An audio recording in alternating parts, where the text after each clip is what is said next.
Jaya Jaya Śrī Caitanya Jaya Nityānanda Jaya Dvaita Chandra Jaya Gaura Bhakta Vrinda Jaya Jaya Śrī Caitanya Jaya Nityānanda Jaya Dvaita Chandra Jaya Gaura Bhakta Vrinda Vande Guru Nisha Bhakta Nisha Nisha Vatarakan Tat Prakasham Tat Shakti Krishna Chaitanya Sangyakam Vande Shri Krishna Chaitanya Nityaānanda Sahoditau Gaurudaye Pushpavanatau Chitrau Sandau Tamonudau Granthera Rambhakori Mangalacharana Guru Vaishnava Bhagavan Tinirasmarana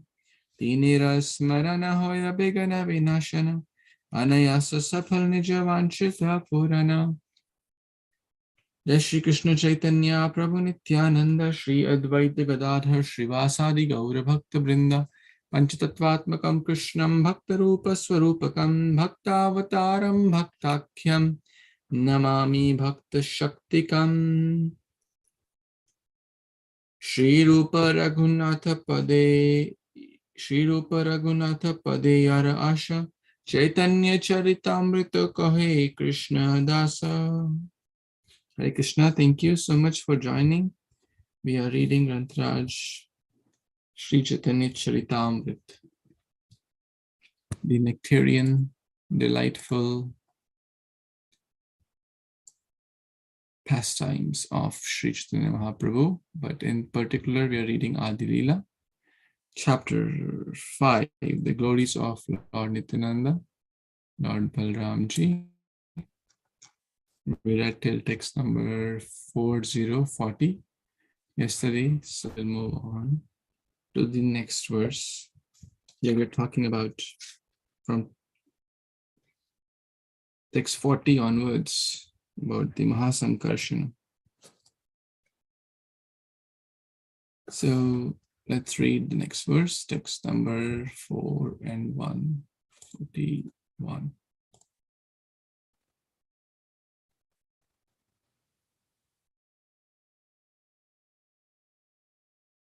Vasudeva Sankarshana Pradyumna Aniruddha Advitya Chaturvyuha Turiya Vishuddha.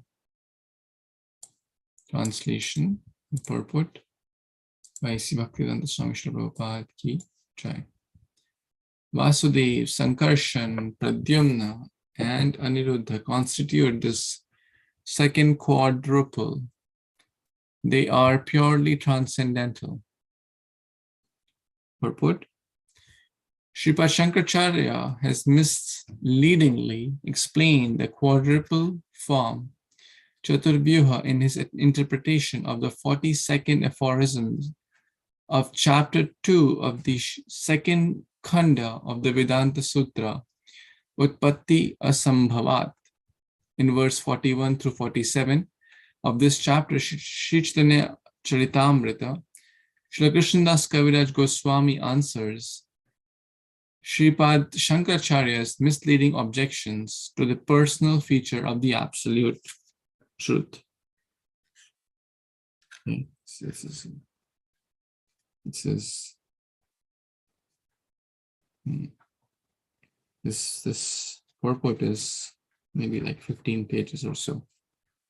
So we will do in smaller paragraphs, and it will take multiple days to complete this purport, which is about 15 pages or so. The Supreme Personality of Godhead, the Absolute Truth, is not like a material object that can be known by experimental knowledge or sense perception. In the Narada Pancharatra, this fact has been explained by Narayana himself to Lord Shiva. But Shankaracharya, the incarnation of Shiva under the order of Narayana, his master, had to mislead the monist who favor ultimate extinction.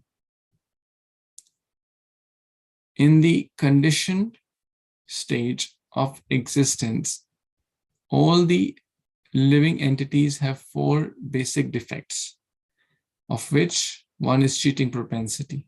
Shankaracharya has carried this cheating propensity to the extreme to mislead the monist. Actually, the explanation of the quadruple forms in the Vedic literature cannot be understood by the speculation of a conditioned soul. The quadruple forms should therefore be accepted just as they are described. The authority of the Vedas is such that even if one does not understand something by his limited perception, he should accept the Vedic injunction and not create interpretations to suit his imperfect understanding. In his Shankara Bhashya, however, Shankaracharya has increased the misunderstanding of the monists. Hare Kṛṣṇa. As I said, this is a very, very long purport, so we will read in multiple smaller paragraphs. And the point here is that the Supreme Lord, we cannot understand by our own learning, our own knowledge, experimentation. There are three ways to acquire knowledge: Anuman Praman, guesswork, Pratyaksha Praman, experimentation, knowledge through senses, through eyes, ears, sense of touch, etc. But we have four basic defects: cheating propensity, tendency to be illusion, tendency to make mistakes, and imperfect senses. So how can we know about the Supreme Perfect Being with our imperfect senses and with these four defects? We cannot understand. Therefore, we need the third type of a process for acquiring knowledge, which is called the Shabda Praman. That means understanding from the bona fide teacher, from the bona fide scriptures. Dharmam tu sakshat bhagavat pranito. We have to accept this is the Veda Vakya. This is the authority. It's like it's the truth on which the foundation is based. For example, Prabhupada mentioned in the Bhagavad Gita, if someone fails to understand that Śrī Krishna is the Supreme Lord, or someone considers Krishna as an ordinary being, then Gita will have no meaning. So the point is that Shankaracharya appeared for a reason, and the reason was to uproot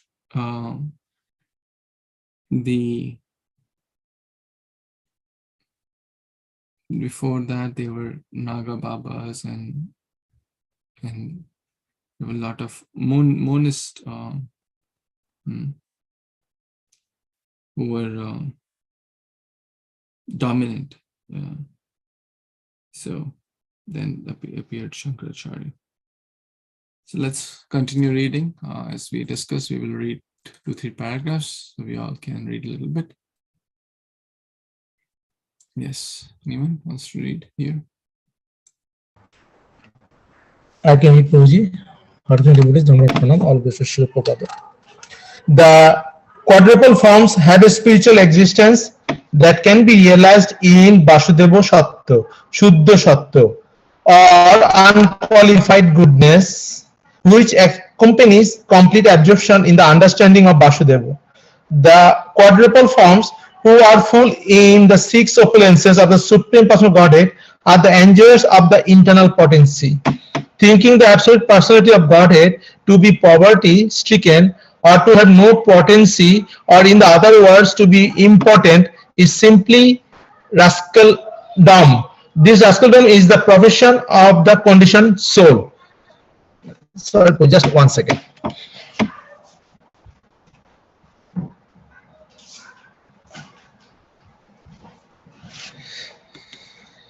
Sorry, devotees. This rascaldom is the profession of the conditioned soul, and it increases his bewilderment. One who cannot understand the distinctions between the spiritual world and the material world has no qualification to examine or know the situation of the transcendental quadruple forms. In his commentary on Vedanta Sutra 2.242-45, His Holiness Sri Pada Shankaracharya has made a futile attempt to nullify the existence of these quadruple forms in the spiritual world. Shankaracharya says, Sutra 42, that devotees think the Supreme Personal Godhead, Vasudeva, Śrī Krishna, to be the one, to be free from material qualities, and to have a transcendental body full of bliss and eternal existence, is the ultimate goal of the devotees who believe that the Supreme Personal Godhead expands himself into four other eternal transcendental forms: Vasudeva, Sankarsana, Pradyumna, and Aniruddha. From Vasudeva, who is the primary expansion, come Sankarsana, Pradyumna, and Aniruddha in that order. Another name of Vasudeva is Paramatma. Another name of Sankarsana is Jiva, the living entity. Another name of Pradyumna is mind. And another name of Aniruddha is Ahankar. Among these expansions, Vasudeva is considered to the origin of material nature. Therefore, Shankaracharya says that Sankarsana, Pradyumna, and Aniruddha must be creations of that original cause. Hare Krishna Guruji.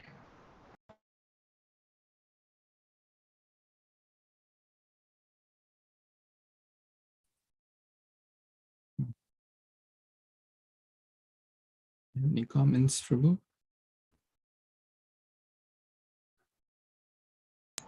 Guruji, please explain. Not clear to me. So the point here is that Vasudeva, Sankarshan, Pradyumna, Aniruddha, they are purely transcendental. They are full of six opulences, as Prabhuji just read in this particular section here. Everyone knows the six opulences? Can someone quickly tell?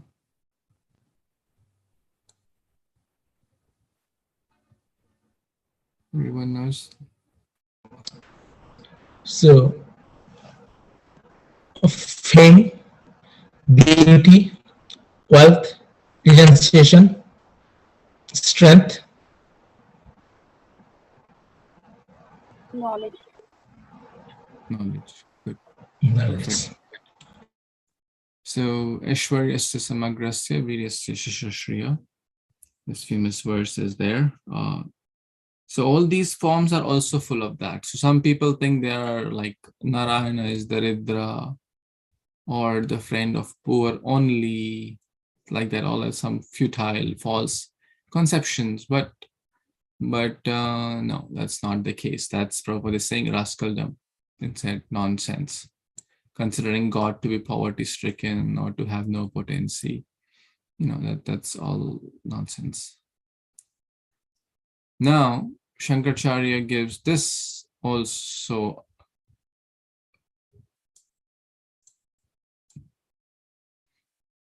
The name of Vasudeva is Paramatma. The name of Sankarsana is Jiva. The name of Pradyumna is mind. And Aniruddha is the Ahankar. So this is basically trying to give some mundane material interpretation.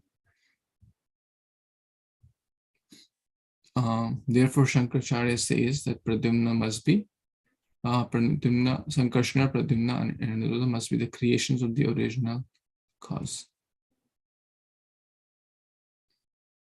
So in short, this interpretation is not accepted in the Vaishnava school.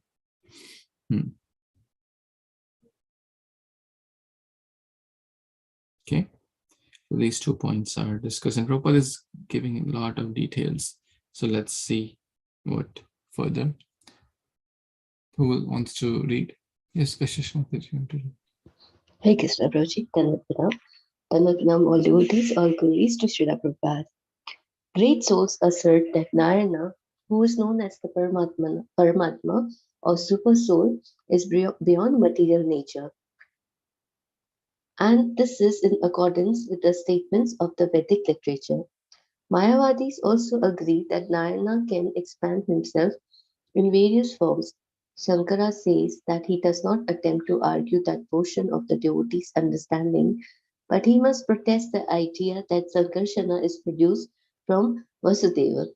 Pradyumna is produced from Sankarsana and Aniruddha is produced from Pradyumna. For if Sankarsana is understood to represent the living entities created from the body of Vasudeva, the living entities would have to be non-eternal. The living entities are supposed to be free from material contamination by engaging in prolonged temple worship of the Supreme Personality of Godhead, reading Vedic literature, and performing yoga and pious activities to attain the Supreme Lord. But if the living entities had been created from material nature at a certain point, they would be non-eternal and would have no chance to be liberated and associate with the Supreme Personality of Godhead. When a cause is nullified, its results are nullified. In the second chapter of the Vedanta Sutra's second khanda, Acharya Vedvyas has also refuted the conception that the living entities were ever born. Natma sture nityavacha tabhya. Because there is no creation for the living entities, they must be eternal. Shankaracharya says, Sutra 43, that devotees think that Pradyumna, who is considered to represent the senses, has sprung from Sankarshana, who is considered to represent the living entities, but we cannot actually experience that a person can produce senses. Devotees also say that from Pradyumna has sprung Aniruddha, who is considered to represent the ego. But Shankaracharya says that unless the devotees can show how ego and the means of knowledge can generate from a person, such an explanation of the Vedanta Sutra cannot be accepted. For no other philosophers accept the sutras in that way. Hare Krishna Prabhuji, kindly explain it back to you. Thank you so much.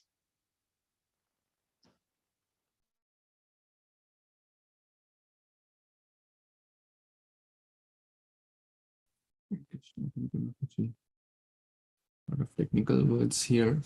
But the whole point, Prabhupada, is refuting the Shankaracharya philosophy, which says that the jiva,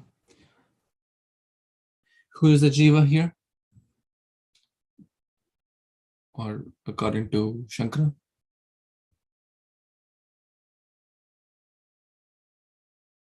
Sankarshan. Sankarshan, yes, Sankarshan. So what he's saying, that from Vasudev comes Sankarshan, Pradyumna, and Aniruddha in that order.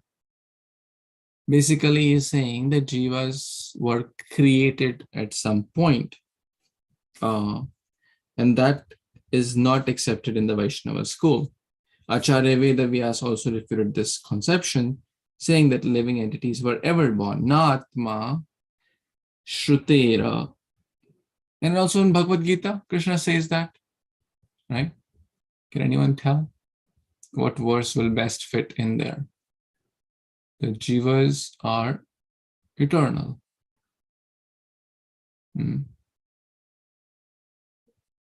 Mahavangsha Jivaloke. Bhuta Sanatana, very nice. They are eternal. And there's one more verse which says that there was never a time, O Arjuna, where I, you, and all these kings were not existent. That means they are eternally existent. Correct? So that's another way to understand this point. So they must be eternal, right? Because there is no creation of the living for living entities. Jivas are eternally separated part and parcel of the Supreme Lord. Okay. So that's the point here.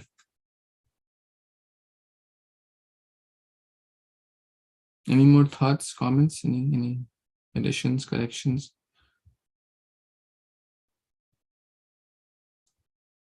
Let's read the next paragraph then.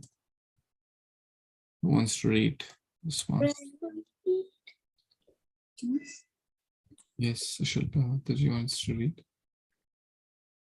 Yes, Prabhu. Thank you, Prabhu.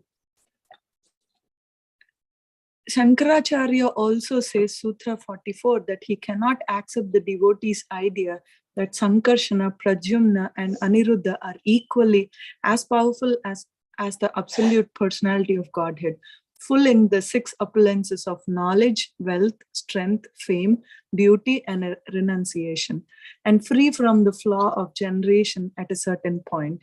Even if they are full expansions, the flaw of generation remains. Vasudeva, Sankarshana, Pradyumna, and Aniruddha being distinct individual persons cannot be one. Therefore, if they are accepted as absolute, full and equal, there would have to be many personalities of Godhead. But there is no need to accept that there are many personalities of Godhead, because acceptance of one omnipotent God is sufficient for all purposes. The acceptance of more than one God is contradictory to the conclusion that Lord Vasudeva, the absolute personality of Godhead, is one without a second. Even if we agree to accept that the quadruple forms of Godhead are all identical, we cannot avoid the incongruous flaw of non-eternity. Unless we accept that there are some differences among the personalities, there is no meaning to the idea that Sankarshana is an expansion of Vasudeva, Pradyumna is an expansion of Sankarshana, and Aniruddha is an expansion of Pradyumna. There must be a distinction between cause and effect. For people, a pot is distinct from the earth from which it is made, and therefore we can ascertain that the earth is the cause and the pot is the effect. Without any distinctions, there is no meaning. There is no meaning to cause and effect. Furthermore, the followers of the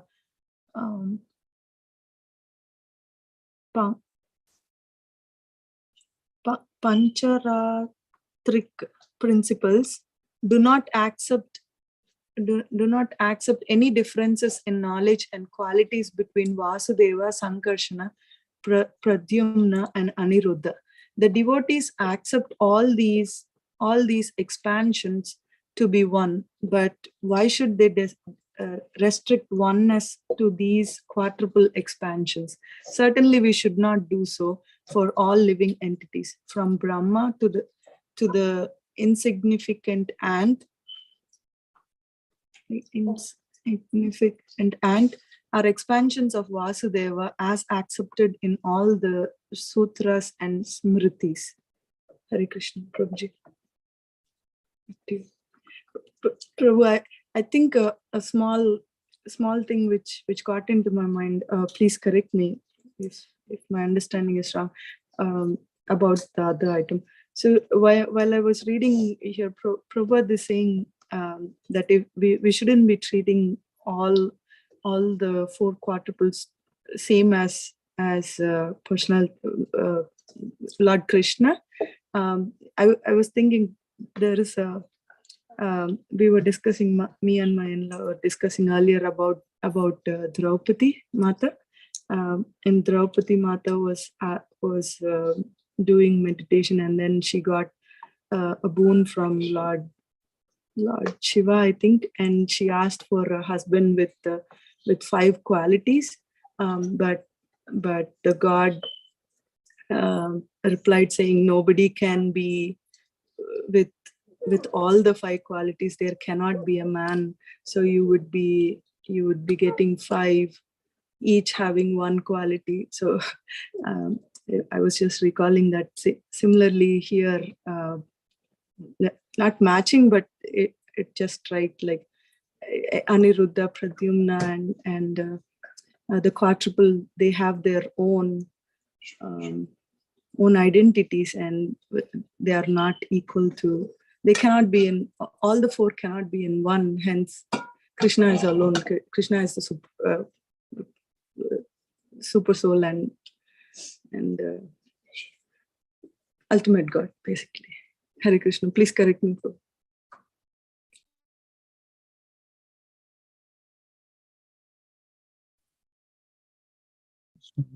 Trying to understand your statement. Number one,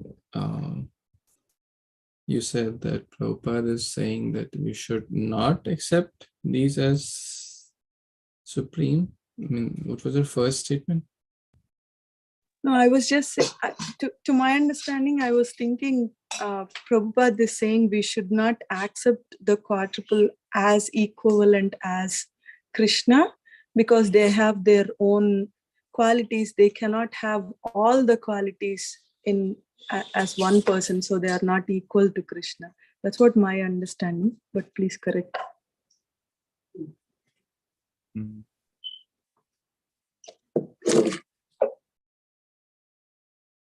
Actually, I mean, the later part of the statement is certainly correct that yes, they are the expansion of the Supreme Lord Krishna, Rama Adimurtishu Kalani, I mean, and the qualities are certainly lesser, but very, very clearly mentioned that they are also like Bhagavan, right? Like Narayan is Bhagavan, Nrsimhadev is Bhagavan, Ram Bhagavan, Kurma Bhagavan, Matsya Bhagavan. These are Bhagavan. They are incarnations, Vishnu Tattvas in short. All the Vishnu Tattvas are in the category of Bhagavan. And so does also apply for these four personalities as well. Shankaracharya, however, does not agree with that idea. That's what Prabhupada is mentioning. Shankaracharya does not agree with that idea. And therefore, Srila Prabhupada is explaining, quoting from his Shankara Bhashya and these 42 to 45 in the Vedanta Sutra, he's given his commentary to the verses of these 2.42 to 45 in the Vedanta Sutra.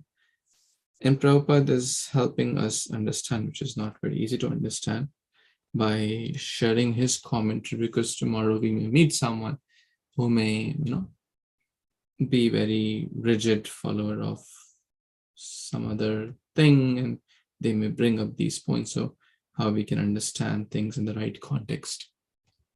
So little, very, very deep here, but the example of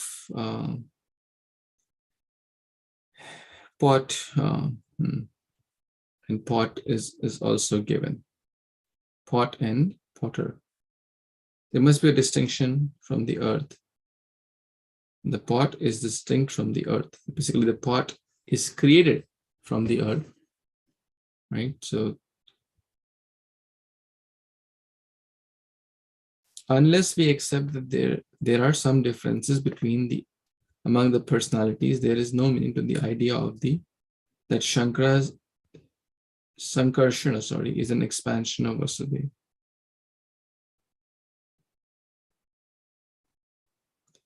Unless we accept there are differences.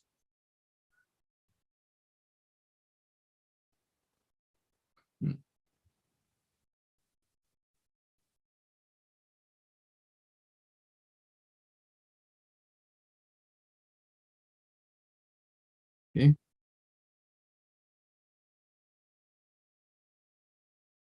Furthermore, the followers of Pancharatrika systems, which is what we follow, the Pancharatrika and the Bhagavad-Vidhi, do not accept any differences in the knowledge and qualities between Vasudeva Sankarshan. Okay, so very, very clearly mentioned.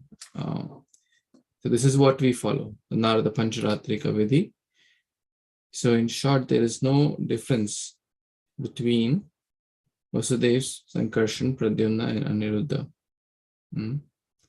The followers of Pancharatrika principles do not accept any difference in the knowledge and qualities.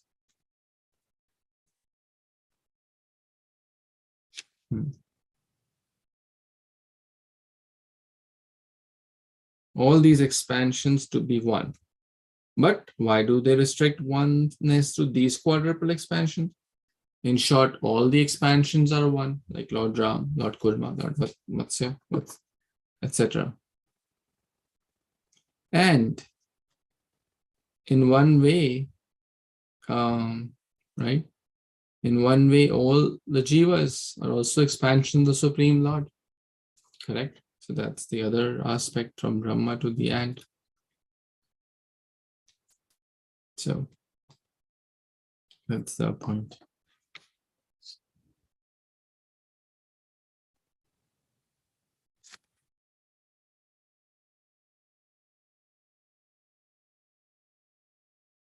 Therefore, we see everyone with equal vision. Vidya Vinay Sampanne, from the learned person sees everyone as the spark of the Supreme Soul, right? That everyone is the part and parcel of the Supreme Lord. So devotees don't distinguish on the basis of color, on the basis of other factors, rich, poor, qualified, unqualified, young, old. These are all externals. Even what to speak of humans, even animals, devotees don't. That doesn't mean that we kiss a cobra. That's not intelligence. But the point is, we see they're also part and parcel of the Supreme Lord. That's the point here. They're also the energy of the Supreme Lord. So it's trying to see the divine connection and connect to Krishna. Does that help? Or this is very, very technical verse. Yes, Prabhu. Yeah. Thank you. Thank you. Thank you so much. Let's read maybe one or two more paragraphs and then we take a pause. Anyone? Sure, Prabhu. Can I read, Prabhuji? Yes, Prabhu. Hare Krishna. In his Laghu Bhāgavatam, 5.165 to 193, Srila Rupa Goswami has refuted the charges directed against the devotees by Sripad Shankaracharya regarding their explanation of the quadruple forms Vasudev, Sankarsana, Pradyumna, and Aniruddha. Rupa Goswami says that these four expansions of Narayana are present in the spiritual sky, where they are famous as Mahavastra. Among them, Vasudeva is worshipped with the heart by meditation, because he is the predominating deity of the heart, as explained in Śrīmad-Bhāgavatam 4.3.23. Sankarsana, the second expansion, is Vasudeva's personal expansion for pastimes. And since he is the reservoir of all living entities, he is sometimes called Jiva. The beauty of Sankarsana is greater than that of innumerable full moons radiating light beams. He is worshipable as the principle of ego. He had invested Anantadeva with all the potencies of sustenance. For the dissolution of the creation, he also exhibits himself as the super soul in Rudra, in Adharma, the personality of irreligion, in Sarpa, snakes, in Yambala, the Lord of Death, and in the demons.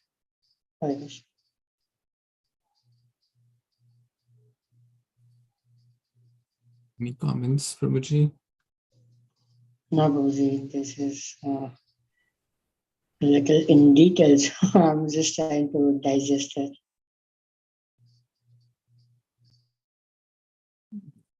Me too. So now Prabhupada quotes Laghu Bhāgavata-sevayā, which is by Srila Rupa Goswami. He is giving he's like a very, very scholarly devotee. We all know we are called Rupanugas. He has given multiple scriptures and defeated this Shankaracharya, has refuted his point. So what did Shankaracharya say? What did Shankaracharya say? What is he trying to refute? Anyone? Shankaracharya says that Sankarsana, Aniruddha, and Pradyumna are different from Lord Vasudeva. They are not one. They are not equal. Correct. And then he said that one comes from the other and like that. So Vasudeva, let's remember that order. Vasudev, he said, is Paramatma. Sankarshan is Jiva. And Pradyumna is the mind. So it's in the purport only. Vasudeva is Paramatma. He's saying that, right? We Vaishnavas don't accept it, but he's saying that, which the Vaishnavas are refuting. Sankarshana is the Jiva, Pradyumna the mind, and Aniruddha the ego. And one comes from the other, and like that, he is not comparing it to, or not believing in the principle that they are all supreme and the same. Now, Rupa Goswami is refuting that, okay, by explaining in more detail about these four principles or these four tattvas. Is it okay so far till here? So there is, like our Lord Ram and Lord Matsya, same, or Matsya and Kurma the same. They're same but different, right? Lord Matsya came for a different purpose. Lord Kurma came for a different purpose. They're both Vishnu Tattvas. They both have a different shape, right? The tortoise and the fish. But they are the same also in the Vishnu Tattva. Like, for example, how we understand this is, let's say, Bipul Prabhu at home and Bipul Prabhu at office or hospital is the same or different, right? It is both. So in office, he has a different dress. He speaks in a different way and talks to people in a different way. But at home, he speaks a different language with his family members. He wears a different dress. But the tattva is the same. Right? And sometimes he may go to a temple wear a dhoti kurta. And sometimes he may go to a party where he has to wear coat and suit and tie. Right? But the tattva does not change. Correct? So that's basically, so yes, there are some differences in which Srila Rupa Goswami is explaining here, that Sankarsana is the expansion for the pastimes and is sometimes called Jiva. You remember? That's how Shankaracharya linked that Sankarsana is the Jiva. But he is the reservoir of all the Jivas or all the living entities. He's not a tiny Jiva. He's the reservoir of all the time. Like he's a source of all the Bhagavan is the cause of all the Jivas. And then some more features of his and expansions are explained. Is that okay? Till here we covered. Tomorrow we'll read more about Pradyumna, Aniruddha, and there's a lot more in the purport. But to sum up what we read in this verse, basically Shankaracharya's what his points are and how the Vaishnava Acharyas are refuting that. In short, Vasudeva, Sankarshan, Pradyumna, Aniruddha are the same, purely transcendental. Turiya Vishuddha. Vishuddha. That's the translation. Completely pure. Shuddha means pure. Vishuddha. They're not just in the mode of goodness. They're Vishuddha Tattva. Or complete pureness or complete absolute truth. Shuddha Sattva. Any more comments, thoughts, questions, corrections? Hare Kṛṣṇa Prabhuji, can you please explain this one? I don't understand. Page 460, the second paragraph. Shankaracharya also says, Sutra 45, that the devotees who follows the Pancharatra state that God's qualities and God himself as the owner of the qualities are the same. But how can the Bhagavat school state that The 6 opulences, wisdom, wealth, strength, fame, beauty, and renunciation, are identical with Lord Vasudeva? This is impossible. So, means God's qualities are different from the God himself. Right?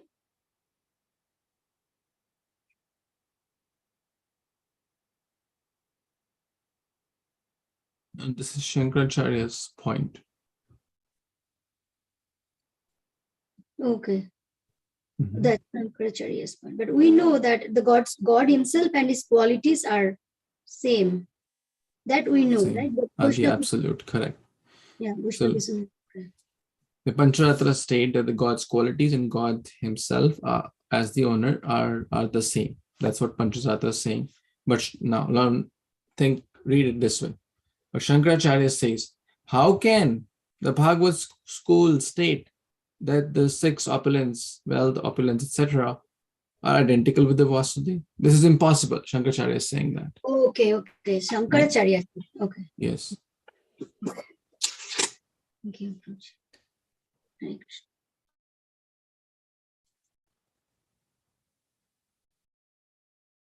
So we have to, therefore we have to take the principles of pure Vaishnavism, which Lord Chaitanya. Now, gods and God energy, are they same or different? There's Antya, inconceivably same and different. We gave the example of Lakshya's bike the other day, right? Or the traffic rules or anything. Now, disrespecting energy is disrespecting the person, correct? But at the same time, it's not that if I go to Lakshya Prabhu's home and say, Lakshya Prabhu, I'll worship your bike, I'll ignore you. That's also not the mood. So therefore, we have to understand there is simultaneously oneness and difference, right? You have to understand that, yes, the Brahman is also energy of the Lord. There is no difference between Bhagavan and Brahman. In one way, they're one. And Bhagavan and Paramatma, they're one. Tattva. Right? Therefore, the learned understand. Therefore, that's the Bhagavatam. Vadanti Tattva Vidas Tasvas.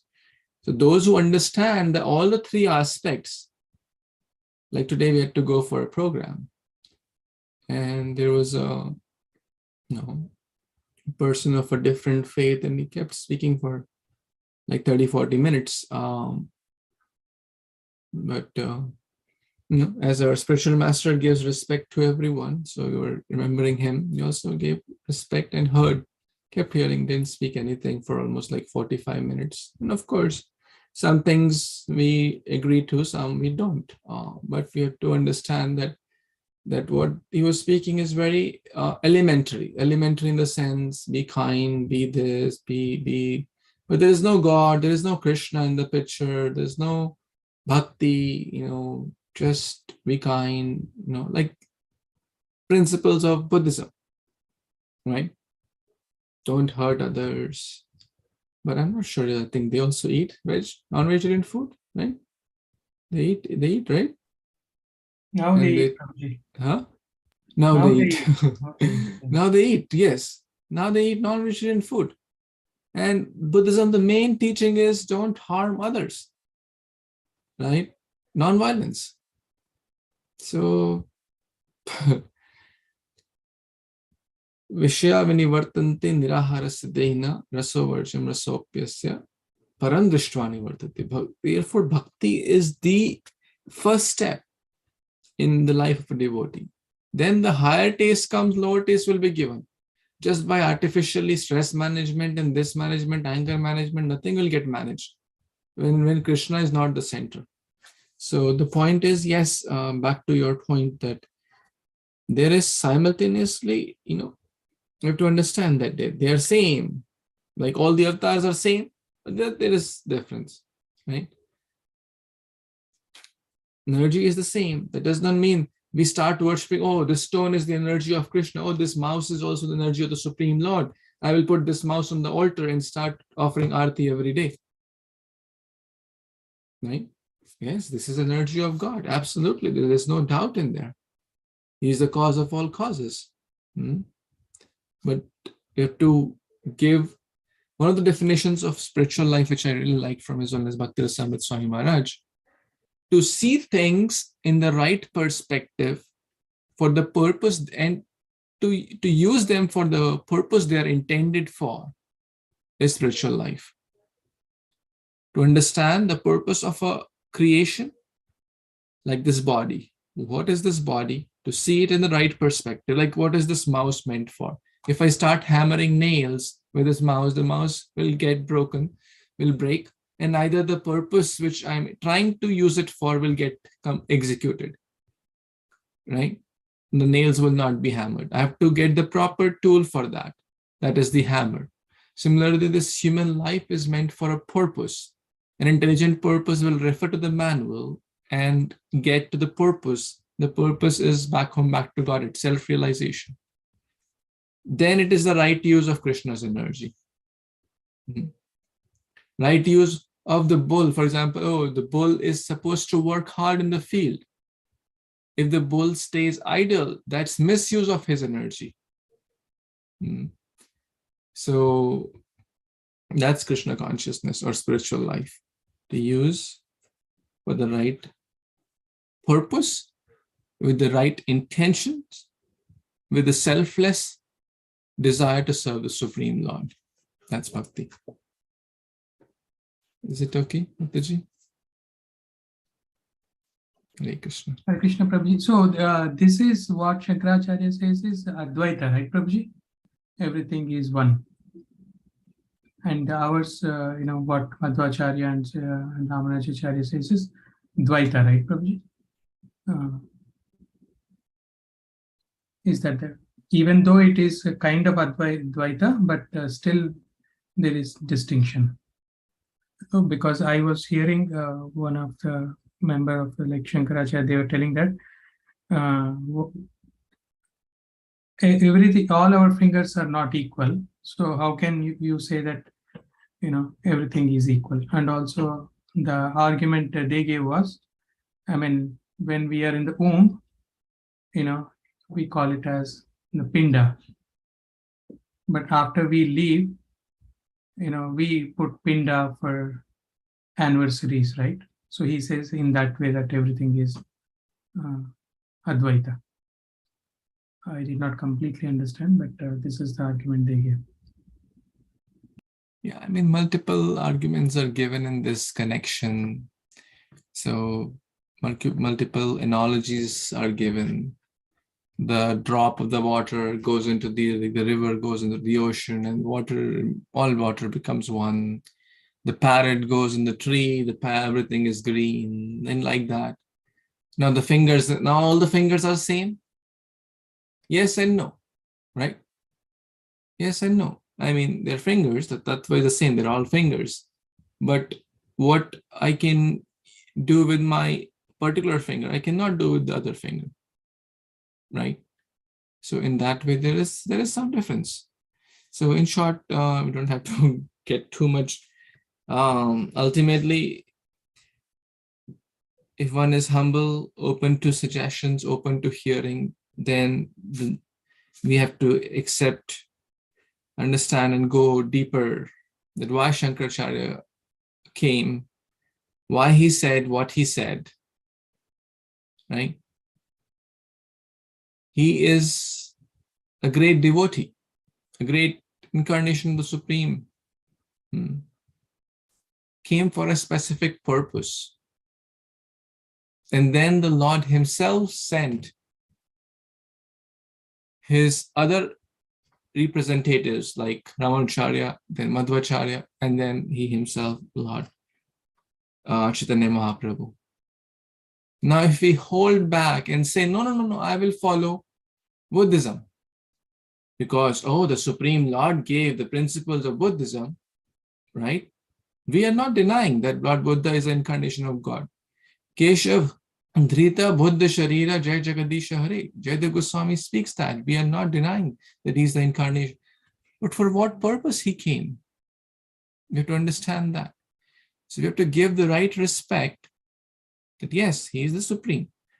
But then he gave that purpose to a certain audience. Like Jesus Christ is a bona fide devotee of God. He's the Son of God. Prabhupada acknowledged that he's our teacher, he's our guru. Now when we say, then why you don't follow his teachings? Right? The natural question may come. Then why you don't follow his teaching if you're saying that he's the guru? Baba, he himself said, I have much more to say, but you don't have ears to hear. Little did he preach, he was crucified. So we have to understand why those messengers of the Supreme Lord or incarnations or he himself came. In the Bhagavad Gita, he says, after speaking this, O Arjuna, I'm giving you the most confidential knowledge. After knowing this, nothing else will remain unknown. Now, what should we follow? So we have to understand the time, context, and the situation, who gave the knowledge, when, and to whom. Then there will be no doubt. When we go and with an open mind, and if someone is still, because everyone will say that my path is the best, we don't say that. We say whatever Krishna is speaking is the best. And if still one has doubt, one can add a prayer in one's life. Oh God, whatever name one worships him or her with, I don't know, I'm small, you are infinite, you guide me to the best approach, to the best teacher, to the best, the Supreme Person. I want to know the rightful message and take shelter of that bona fide spiritual master. You guide me. He will certainly guide and direct us to the right path, to the right books, to the right teachers, and one will understand the right message. That's bhakti. Hare Kṛṣṇa. So, Grantraj Śrī Caitanya-caritāmṛta ki jai, Krishna Das Kaviraj Goswami ki jai, Śrī Prabhupada ki jai, Samaviti Gaur Bhaktavinda ki jai, Vancha Kalpatarubhyascha, Kripa Sindhubhya Vacha Patitanam Pavanebhyo Vaishnavabhyo. Thank you so much. Hare Kṛṣṇa. Thank you.